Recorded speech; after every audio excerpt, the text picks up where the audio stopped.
থেকে দলমত হুঁশিয়ার সাবধান, বয়কট বয়কট,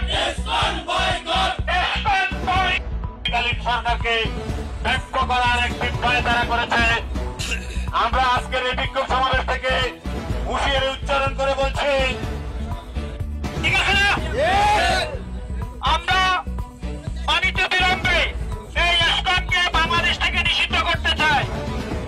আমাদের আজকের বিক্ষোভ পরবর্তীতে এখন আমাদের সামনে আপনারা জানেন